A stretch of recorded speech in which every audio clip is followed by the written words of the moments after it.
So, unhappy substance, you are on. Hi, can you hear me? I can hear you loud and clear. Yeah, I just wanted to hop on and kind of share my story. So, I come from West Africa, a majority Muslim country. We have like maybe 5% of Christian, and atheists are not even part of the that percentage. So, I was born and raised there. To be honest, they are very laid back when it comes to religion. They're more culturally Muslim. I grew up not seeing a lot of people praying. We had a like Islamic teacher that used to come to our house like every Sunday and Wednesday, I think, teaching us about the Hadith and Quran. And my dad would never like actually force us to pray or make us pray all together. So yeah, it wasn't really, like extremist Islam. So growing up, I started learning more about religion, and I was the first one in my family to actually like pray regularly every day. And everybody used to say, "Oh my gosh, she's so pious, she's so religious," and I felt some kind of fulfillment being that person. And I came to the U.S. 5 years ago for college. And when I came, because I came all by myself, my whole family was, well, my sister and my brother were in Canada, and it was just me here. My parents were still back home. I started watching a lot of Islamic things. I kind of became really, really religious. I was the first one in my family to wear the hijab. Like, and it's funny because on my mom's side, she's from, I think her grandfather was from Iraq, and supposedly they are the descendant of the Prophet. But they were not religious at all.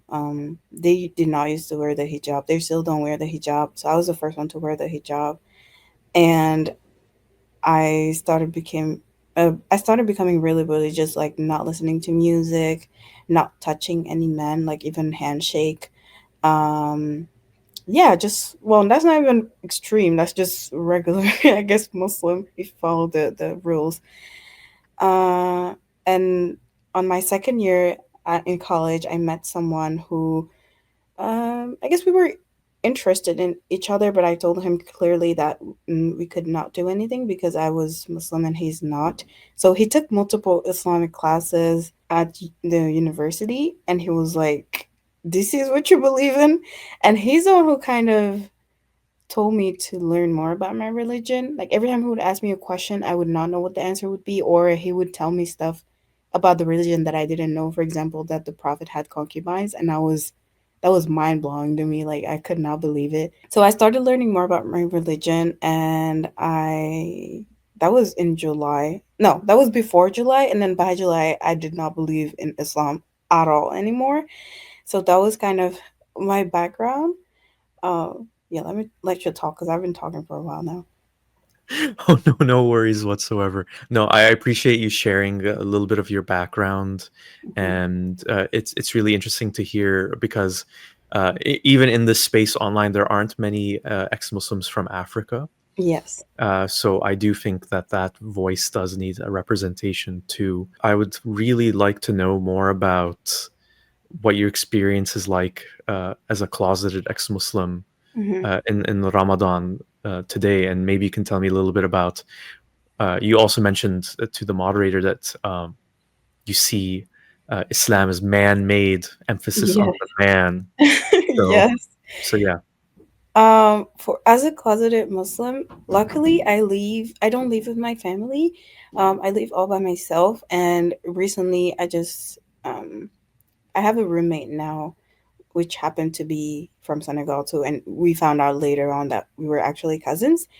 So I try to not eat in front of her. I still hide when I eat. For example, I just snuck up some Thai tea in my room to drink. Um, yeah, I don't warm up any food in front of her because she's very like Senegalese people love to gossip, and I know if she knows that I don't fast, she will tell her mom, who'll tell my mom because family is related. So I always hide, or I just pretend to be on my period, but that can only last for a week max. Um, Yeah, some little things like I have nail polish on my toes and I always wear socks around her because I know she would ask me like, "Are you not praying right now?" So that's just some small little things. But other than that, to be honest, it's really easy because I don't have my family around. But I do want to say, when my parents came like 6 months ago to visit me, and they noticed that I was not religious anymore. I used to be extremely religious, like I said, compared to my siblings. And my mom noticed, and they kind of went into like a depressed mode. And they were like, "We're losing you. You're going to become a whole different person now." I didn't tell them that I was not Muslim anymore. I just told them that I was having doubts. And I asked them, they're the first person that I started asking questions about, like the prophet marrying a 6-year-old and all of that, and like the sex slaves and all that. And they just didn't have an answer. To be honest, they said, "Stop doubting. Like, this is just a shaitan talking to you. Don't think about it. Like, stop thinking about it." Pretty much that's what they said. And I was not satisfied.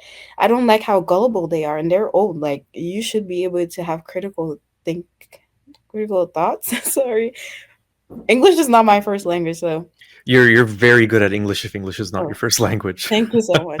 That's a good compliment. So yeah, about the man-made, I do not believe that this is from God at all. It's just, it sounds so man-made. It's so misogynistic. It's extremely patriarchal, and I think it reflects the society that it came in. It came from. So people, men used to be like that in the 7th century in the desert. They used to think that women were inferior, and that's just what Islam is. They supposedly, well, women now want to say that Islam gives so many rights to women, but I don't believe that. And in general, in Islam, women are definitely inferior. We're the majority of people in hell. If you disobey your husband, you pretty much are not a good woman. If there's a hadith of the Prophet saying that if there's anyone that can bow down to anyone, it would be a wife to her husband, which is insane to me.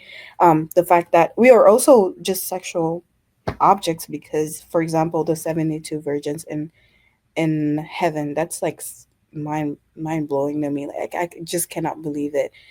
um yeah, there are hadiths where we're compared to donkeys, and it's just crazy. Like I cannot think that this comes from God, the same way that there are like a lot of mistakes in the Quran, like scientific mistakes or math mistakes, like no, what is inheritance? There is a pretty big math mistakes Oh, in the the percent in the yeah, percentages. Yeah, it's yeah. the ratio That is yeah.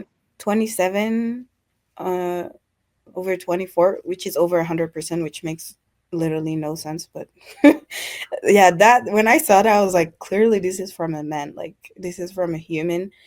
um and I do want to emphasize that when we're Muslims, we don't nobody teaches us about the bad things about the prophet. Like, we only know good things about the prophet.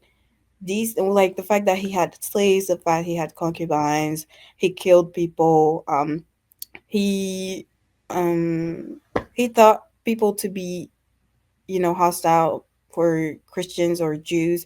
All those things, they would never teach us that. And when I was telling that my mom, she was just saying that it's really bad for me to be disrespectful to the prophet. So it's really hard to have a conversation with them because they are scared to even talk or like speak about what the prophet did. Yeah, so I'm very glad I'm out of this cult.